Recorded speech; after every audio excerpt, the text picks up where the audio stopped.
pọ̀ gan àwọn kan tí mo pàdánù pọ̀ gan torí láti ìgbà tí wọ́n ti délé ayé tí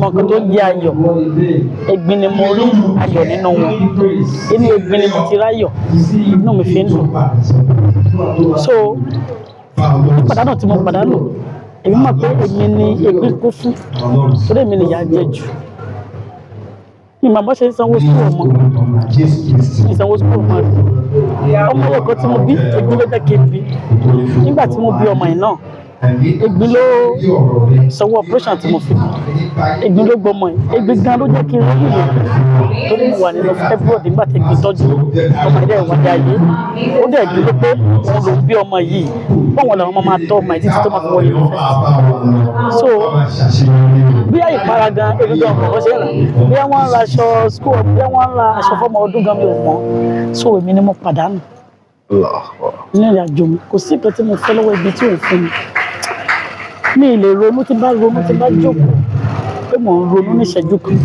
Egbin bá mọ̀ pé mò ń ronú ẹsẹ̀kẹsẹ̀ ó máa dùn mí nínú á ní Àríkẹ́ kí ló fẹ́ kí ló ṣe ṣé owó ló fẹ́ ni kí ló ṣe kí ló fẹ́ ṣe kí ló fẹ́ mọ̀ àbí o fẹ́ máa ta nǹkan mi kó lè máa jáde mọ́ ní rárá o kò sí kankan wá ní ẹsẹ̀kẹsẹ̀ àti náà jẹ́ kí n fún ẹ lówó jẹ́ kí n ṣe transfer fún ẹ a ṣe transfer fún mi so kò sí nǹkan tí mo fẹ́ bí ayé tẹ́gbẹ̀ fún mi.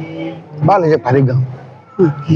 bá a ṣe pàdé mo bí ma yọ kúgbà yẹn mo ṣe operation bí mo ṣe operation ọmọ yẹn lọ ó padà so láìpẹ́ wọn ẹ̀yẹ kan wá ìgbà tí wọ́n wá yá tó wá yá ẹ̀yẹ kan wá mú mi lọ church pa ọmọ tó bí yìí tó bá yẹ pé ọ̀dọ̀ Egbin tó bá mọ èèyàn kan tó ń jẹ́ kò tí àwọn tí ì máa jẹ Egbin gbà yẹn mo rẹ́ni kejì ipò tó bá jẹ́ pé ìjà tí mo rẹ́ni kejì tó bá yẹ pé ọ̀dọ̀ wọn lẹ lọ ọmọ yìí ò ní dolóògbé wọ́n á tọ́jú ẹ̀ wọ́n á ṣe gbogbo ẹ̀mọ́ lókè ẹ mú mi débẹ̀ ìgbà tí máa dé church yẹn. ṣé níbí àbí níbo. ní church ọkọ ní Ìkọ̀tún bọ̀ mo wá wò pé ìgbà tí mo dé church mo ṣe ń bọ̀ mi tí wọnú church gan mi ìwọ fìlà àwọn èèyàn wá ní ẹ má wọlé madam ẹ má wọlé mọ́mí yẹn wá jáde wọ́n ṣe jáde sẹ́nu kínní wọ́n ní kí ló ṣẹlẹ̀ wọ́n ní wọ́n fẹ́ wá rí yín pípé wọn dẹ̀ dé fìlà wọ́n ní no ẹ lọ mú fìlà mi fún bẹ̀yẹn.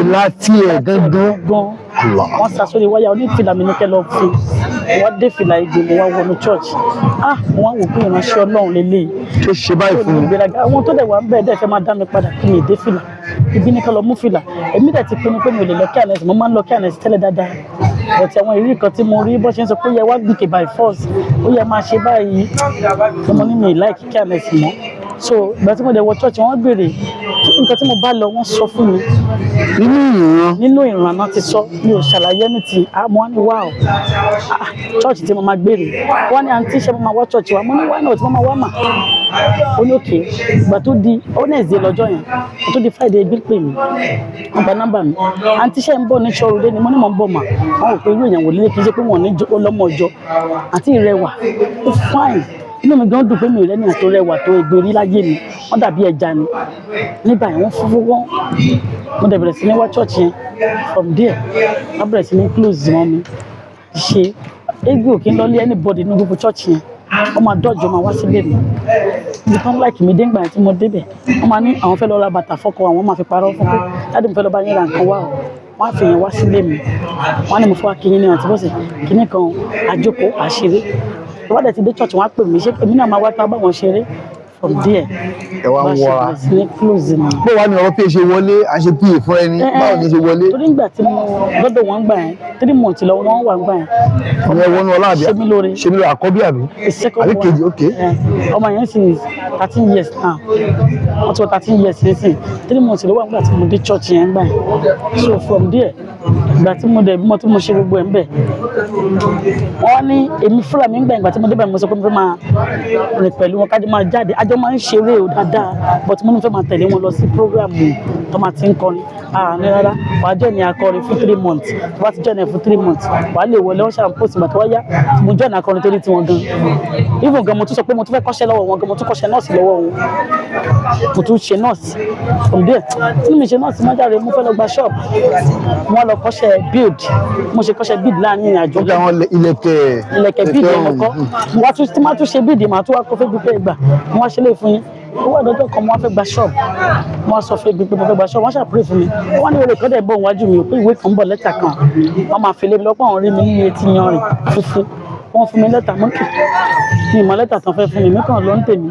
so mo fẹ́ gba ṣọ́ọ̀bù yẹn bí mo ṣe lálẹ́ Egbin kò pè mí ni àti bọ́sẹ̀ nǹkan tí mo fẹ́ sọ fún yìí tó máa ṣọ́ọ̀kì. oríṣiríṣi náà ni a ti gbọ́ wọ́n máa ń pa the seal of this place wọ́n ti seal ẹ̀ up ẹ̀wọ̀n òjò kan jọ́sìn bímọ àwọn fogún ẹ̀gbọ́n ọwọ́ gọ́ọ̀mẹ̀ntì ló wà wọ́n ní kí àti ọkọ àti anybody kó máa fọwọ́ kan eléyìí then how do you manage to use this place today if it has been sealed.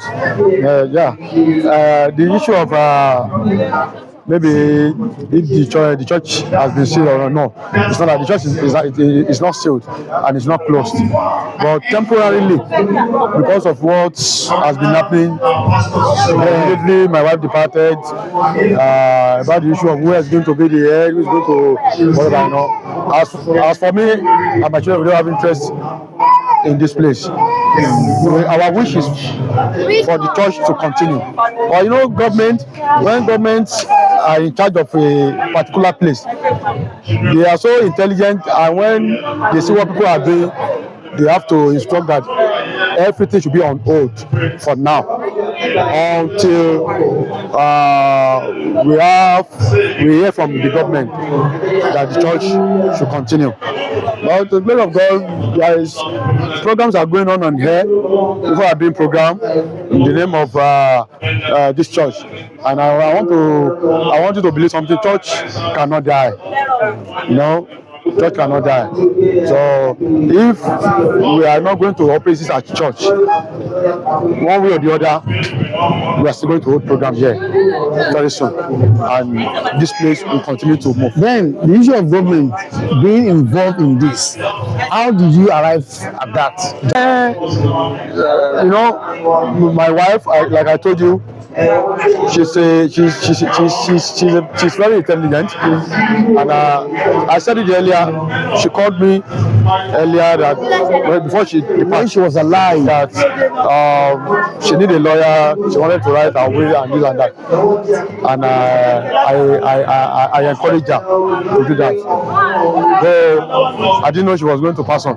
I only encouraged her that it is not until you die or you are seeing death before you can write your will. You can write your will anytime. Once you have a property, you have 2 more property. You need to do your will and you'll be renewing it. Do you get me now? So she has contacted her lawyer, and she has the will. She has prepared her will, but the will was not perfected. And I said it was not perfected. I mean, the will was not signed by her, because the lawyer she wasn't around when she was supposed to do that. And after she has signed the will, she supposed there should be government seal, and the copy should go to the government. So all these things, she didn't wait to do it. And the lawyer now contacted me, and we held a meeting, and I said at this juncture, what she can do when the will is not perfected is to transfer the will to government to administer the property, and that was exactly what we did. Although on that meeting that very day, everything was handed over to me for a period of 3 days before I now finally moved to government house with the lawyer to hand it over to government. I'm very happy about that, and I'm confident that government is on. So Egbin Orun's property is in charge of government. Government is in charge of Egbin Orun's property now. Yes. Arikele mi àti àwọn church member, àrí àríkẹ́nà yẹn PA, àwọn ọmọ àrẹ́bí àríyá àgbà gan, àwọn àgbékẹ́gbọ́n, where are they? Àwọn àbúrò ẹ̀, where are they? I'm not part of this program, or something is happening somewhere. Well, I wouldn't have anything to say about that. I will say there's no comment. But like what people have been telling me is like there's another event going on for this purpose too. Oh, they are doing there somewhere. So that's what I know. So about the àwọn ọmọ náà, are they involved together? Àwọn ọmọ iṣẹ́ tẹ̀yìn lórí sọ́nà àwọn béèrè ọmọ. By the grace of God, I want to say all is well. All is well. So that's what I and it will be well in Jesus' name. Amen. So in another 5 years, today you have inaugurated a foundation in a memory. So in another 5 years, what should people expect out there? ni. By the grace of God, because the vision is a vision that is very wide, and it's a vision that is going to be very big.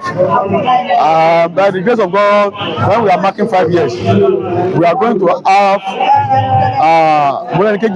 Memorial Foundation building. By the grace of God, and I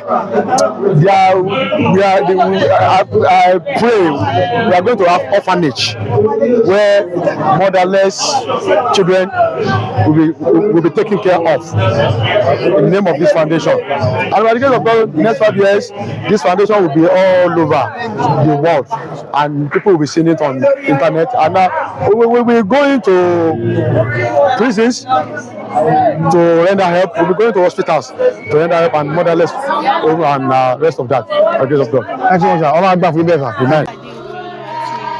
Irú èwo ni Egbin Orun?